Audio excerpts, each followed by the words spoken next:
దాక్షిణ్య పూర్ణుడు, కృపా సత్య సంపూర్ణుడు, మన తండ్రియును రక్షకుడునైన యేసు ప్రభు వారి యొక్క ప్రశస్తమైన నామంలో దైవవాక్కు అనే ఈ అనుదిన ఆధ్యాత్మిక కార్యక్రమాన్ని చూస్తూ ఉన్న మీ అందరిని బట్టి నేను ప్రభువుని స్తుతిస్తూ ఉన్నాను. వాక్య భాగాలు మీరు చూస్తూ ఉన్నారు, అనేక మందికి షేర్ చేస్తూ ఉన్నారు. దానిని బట్టి ఎంతగానో ప్రభువుని స్తుతిస్తూ ఉన్నాము. తప్పకుండా ఫెయిత్ చర్చ్ నర్సాపూర్ అనేటువంటి ఈ ఛానల్ ని సబ్స్క్రైబ్ చేసి అనేక మందికి పరిచయం చేయాలని కోరుతూ ఉన్నాము. ఈ దినము కొరకు ఒక వాక్య భాగము ద్వితీయోపదేశ కాండము 1వ అధ్యాయము 30వ వచనం. మీకు ముందర నడుచుచున్న మీ దేవుడైన యెహోవా మీ కన్నుల ఎదుట ఐగుప్తులోను అరణ్యంలోను మీ కొరకు చేసినట్టు మీ పక్షముగా యుద్ధము చేయును. మీరు ఈ చోటికి చేరు వరకు మీరు వచ్చిన మార్గం అంతటిలోను మనుష్యుడు తన కుమారుని ఎత్తుకున్నట్లు మీ దేవుడైన యెహోవా మిమ్మును ఎత్తుకుని వచ్చిన సంగతి మీరెరుగుదరని మీతో చెప్పితిని. దేవుడు ఇశ్రాయేలు ప్రజలతో చెప్తూ ఉన్నారు ఈ మాట. ఏమనంటే, మీకు ముందర నడుచుచున్న మీ దేవుడైన యెహోవా, మీకు ముందుగా నడిచేటువంటి మీ దేవుడు ఐగుప్తులో అరణ్యంలో మీ కొరకు చాలా కార్యాలు ఆయన చేశారు. ఎన్ని కార్యాలు చేశారో అదే రీతిగా మీ జీవిత యాత్రలో కూడా మీ పక్షంగా ఆయన యుద్ధము చేసేటువంటి దేవుడిగా ఉన్నారు. చాలా సందర్భాల్లో మనకు వస్తున్నటువంటి పరిస్థితులు మనం గమనిస్తే గనక మనం యుద్ధము చేయలేము, చేసినా గెలవలేము. అటువంటి పరిస్థితులు ఎన్నో మన జీవితాల్లో వస్తాయి.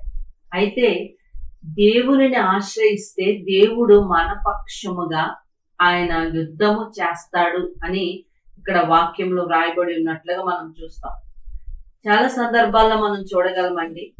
దావీదు గొలియాతును జయించేటువంటి ఆ సందర్భంలో కూడా అక్కడ రాయబడింది యుద్ధము యెహోవాదే, యుద్ధము యెహోవాదే, యుద్ధము చేసేవాడు ఆయనే.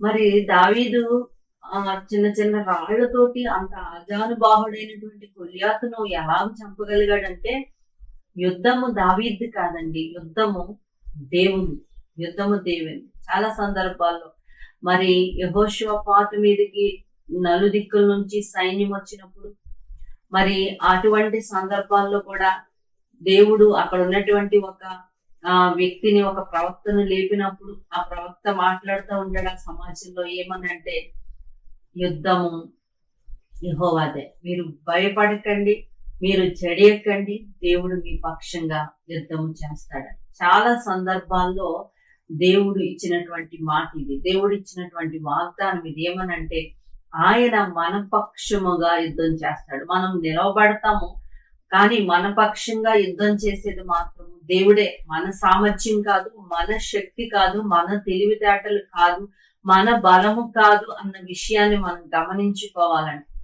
ఎప్పుడైతే దేవునికి యుద్ధము చేయడానికి మనం అవకాశం ఇచ్చామో, దేవుడు మన పక్షంగా ఆయన యుద్ధము చేసేటువంటి దేవుడిగా ఉన్నాడు. కాబట్టి దేవుడు ఇక్కడ మనం చూస్తూ ఉన్నప్పుడు, మనుష్యుడు తన కుమారుని ఎత్తుకొనున్నట్లుగా ఆయన ఎత్తుకున్నాడు.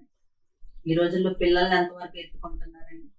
కొద్దిసేపు ఎత్తుకునేసరికి కష్టం అనిపించేస్తుంది. కానీ దేవుడు ముదిమి వచ్చే వరకు కూడా మనల్ని ఎత్తుకుంటానని నేను వాగ్దానం చేస్తున్నాను. కాబట్టి మన జీవితాల్లో కలిగే పోరాటాలు అన్ని కూడా మన భారము ఆయన మీద మోపుదాం. దేవుడే మనకి సహాయం చేస్తాడు. ఆయన మీద ఆధారపడదాం. దేవుడి మాటలు దీవించును గాక. ఆమేన్. ప్రార్థన చేసుకుందాం. ప్రియ పరలోక తండ్రి, నీకు స్తోత్రాలయ్యా.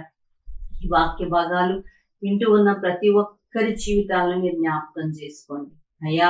తండ్రి, వారికి ఉన్నటువంటి పోరాటాల్లో, వారికి ఉన్నటువంటి సమస్యల్లో వారి పక్షముగా నిలవబడి యుద్ధము చేయమని అడుగుతా ఉన్నాం ప్రభువా.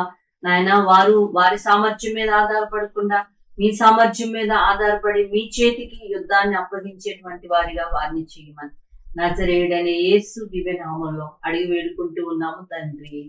ఆమేన్.